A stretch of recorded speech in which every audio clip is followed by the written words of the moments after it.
فقیر حقیر کو الحمدللہ تحدیث نعمت ہے، یہ شرف حاصل ہے۔ امام شارانی رحمۃ اللہ علیہ کی ایک کتاب ہے طبقات کبریٰ، طبقات کبریٰ، اس میں 7ویں 8ویں صدی ہجری تک کے صوفیاء دیار مغرب کے ان کے تراجم اور ان کے ملفوظات آپ نے نقل کیے ہیں۔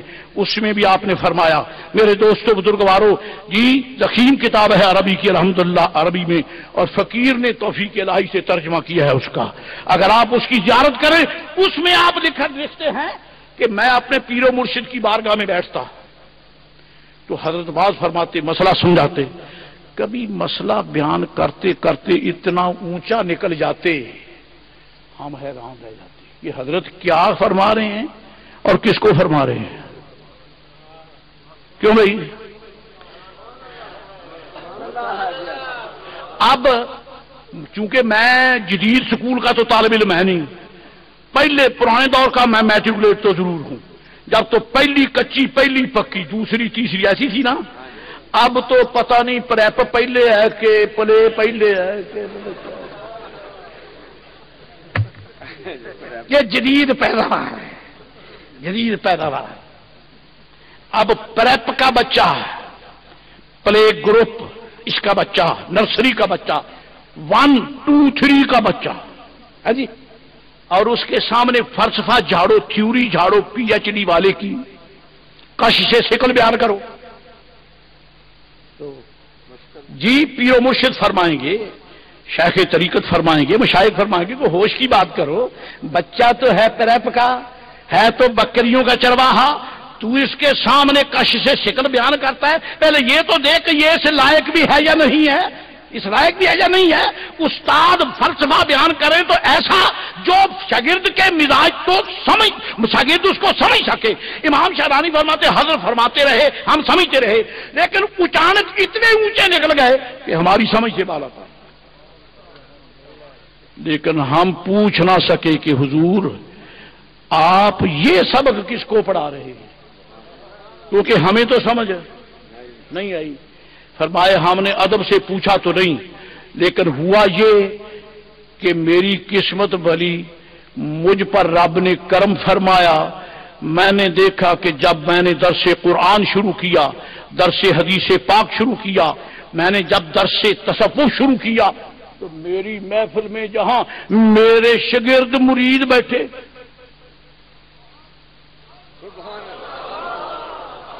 فرشتے بھی آ کے بیٹھے، اب جب وہ آئے تو مجھے ان ملائکہ کے ذوق کے لیے بات ان کے مزاج کی کرنی پڑی، جب میں نے ان کے مزاج کی بات کی تو میرے مرید پریشان ہو گئے کہ بابا جی کیا کہہ رہے ہیں، بابا جی کیا کہہ، اس وقت مجھے دل نے کہا شرانی آج تجھے پتا چلنا چاہیے تیرا پیر بھی فرشتوں کو پڑھایا کرتا تھا، تیرا پیر بھی فرشتوں کو پڑھایا کرتا تھا، تیرا پیر بھی فرشتوں کو پڑھایا کرتا تھا۔ ہاں جی ہم ان علماء کے منگتے ہیں کہ جن کی بارگاہ میں سبق پڑھنے کے لیے ملائکہ کی حاضری ہوتی تھی۔ نارہاں کہہ یہ رہا تھا جھوم رہے ہیں، اور کوئی لوہے کی لاٹھ ہلتا ہی نہیں، میں بھی اس مخمصے میں رہا بے نیاز۔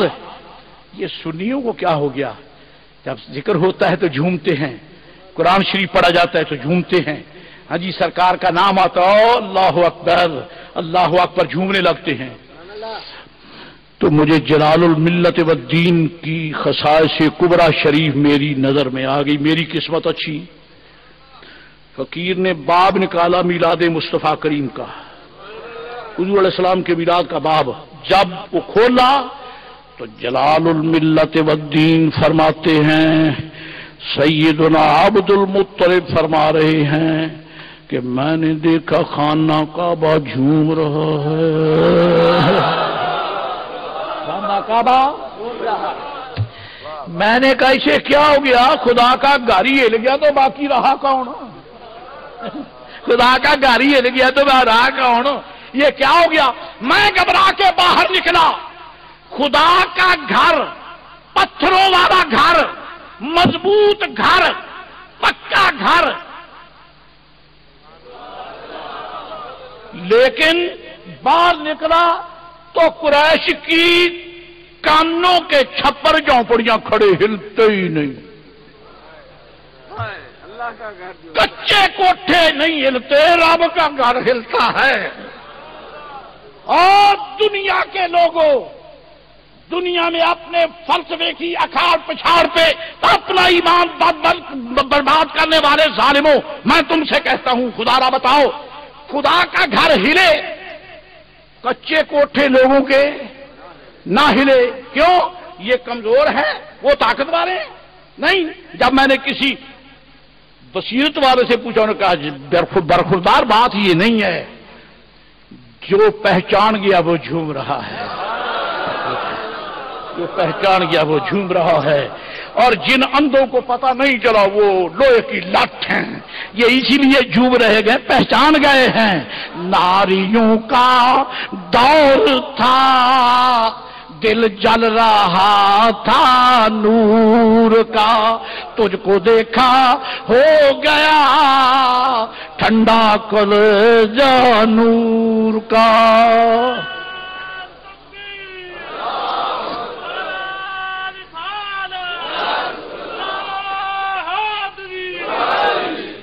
حضرات گرامی، اب فقیر حقیر اپنی معروضات کو ان قریب ہی ختم کر رہا ہے۔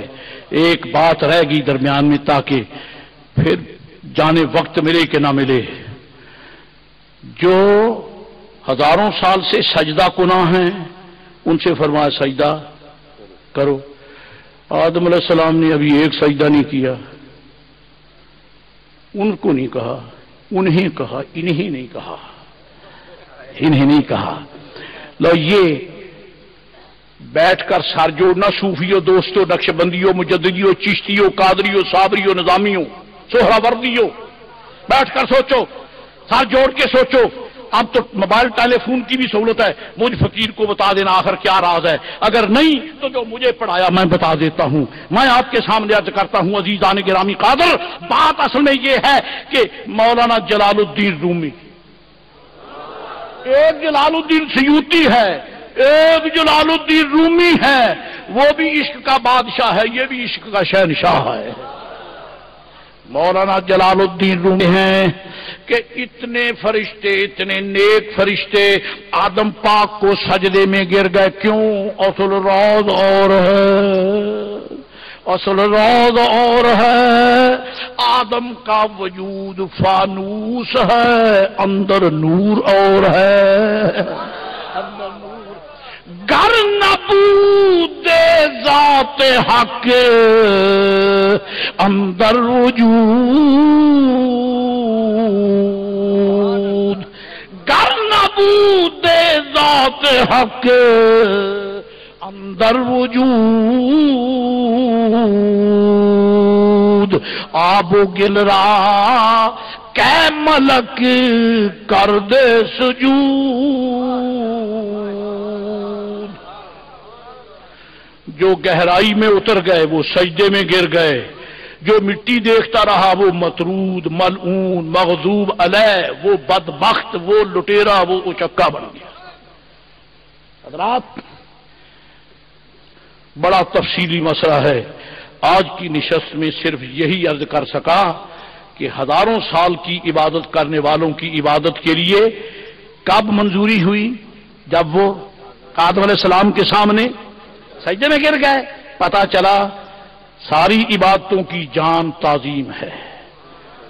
تعظیم جب نہ تک نہ ہو ریکمینڈیشن نہیں ہوتی اور سجدے قبول نہیں ہوتے۔ اشارہ کر کے بھاگ جاؤں گا میں پوچھنا چاہتا ہوں، باجماعت نماز ثواب ہے؟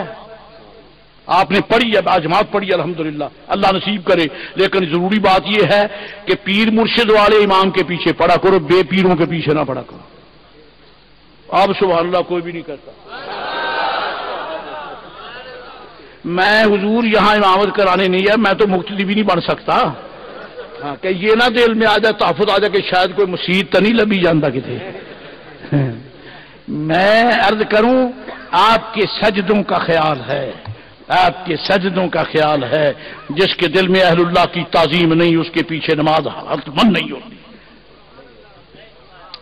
میں نیت کرتا ہوں، آپ سن لیں اور مجھے اجازت، آپ کی نیت کرتا ہوں، کیونکہ میں تو مسافر ہوں، لاہور کی طرف سے چکر لگاتا لگاتا آ گیا. میں تو مسافر ہوں, میں تو دکان ہی پڑھتا ہوں. اس بات آپ کی جو مسافر نہیں ہے وہ 4 رکعت نماز فرض ہے, بندگی رب کریم دی, منہ طرف کعبہ شریف اگے. یا صحیح گل نہیں, مینوں صحیح دسو تاکہ میں پورے والے جا کے پھڑیا نہ جا. پیچھے یہ کوئی ہمت ہے؟ تعظیم ضروری نہیں تو پھر تو ذرا امام صاحب دے موڈے نال موڈا لا کے آخنا برابر اس امام دے. اللہ بات ہو گئی. یہ کوئی بچوں کا شعر ہے؟ خدا کی قسم عبادت تو کر رہا ہے, عبادت امام کر رہا ہے, نماز تیری بھی ہے, نماز اس کی بھی ہے, لیکن میرے آقا نے فرمایا تو میرا نائب ہے, آگے ہو جا مصلی پر, آگے ہو جا مصلی پر, آگے ہو جا مصلی پر. اور پیچھے چودھریوں, سرمایہ داروں, لینڈ لارڈ, اساتذہ, بے شک تیرا بیٹا ہی مصلی پر ہے, او باپ پیچھے ہو جا. کیونکہ جب تک جسم کی نسبت ہے بیٹا باپ کے قدم چومے, اور جب یہ بیٹا رسول اللہ کا مانگتا ہے اللہ فرماتا ہو بوڑھے اس کا ادب کر, ادب کر. پیچھے پیچھے برابر نہیں, برابر نہیں. نہیں تو ہمیں جو مسجدوں کی انجمنوں والے ہیں نا, کم از کم وہ تو کہتے ہیں اچھا باقی تو پیچھے کھڑے, ہم تو اس کو تنخواہ دیتے ہیں برابر اس امام کے. اللہ اکبر. رب نے میرے دانے رکھ لیے, خدا کی قسم ہے, چاہے گناہگار صحیح میرے برابر کوئی انتظامیہ کا بندہ بھی نہیں کھڑو سکتا. کیوں؟ حکم ہوتا ہے مصطفیٰ کریم کا کمی ہے تم پیچھے ہٹ جاؤ. چودھری ہو تو گھر ہو, یہ محمد عربی کا نوکر ہے, یہ رسول اللہ کا کمی ہے, یہ حضور کا منگتا ہے, پیچھے کھڑے ہو جاؤ. اور تو ہوت رہ گئے. اللہ کی قسم ہے رب نے پابندیاں لگا دی, شریعت نے پابندیاں لگا دی. کیا؟ استاد صاحب پیچھے کھڑے ہیں, قاری صاحبان اپنے شاگردوں کے پیچھے پڑھتے ہیں, تو جب نیت کریں گے کیا کہتے پیچھے نہیں, کام از کم استاد صاحب تو کہیں پیچھے میرے شاگرد کے.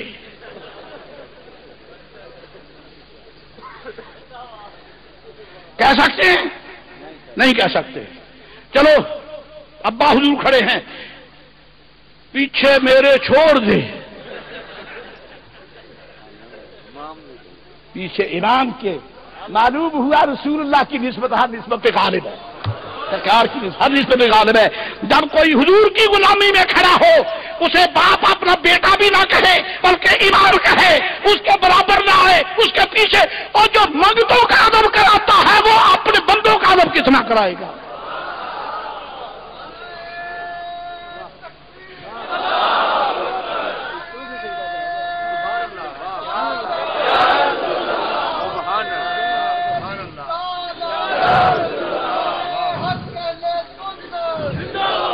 اللہ تعالیٰ اس جہان محبت کو آباد رکھے. میں صوفی نثار احمد صاحب کا اور محترم حضرت پیر صاحب صاحبزادگان کا شکر گزار ہوں کہ مجھے یہ اچھے لمحات عطا فرمائے کہ مجھے الحمدللہ آپ دوستوں بزرگوں کی زیارت کا شرف حاصل ہوا. اللہ میرے لیے ذریعہ نجات فرمائے, اللہ سب کی حاضری قبول فرمائے. آمین. وآخر دعوانا الحمدللہ.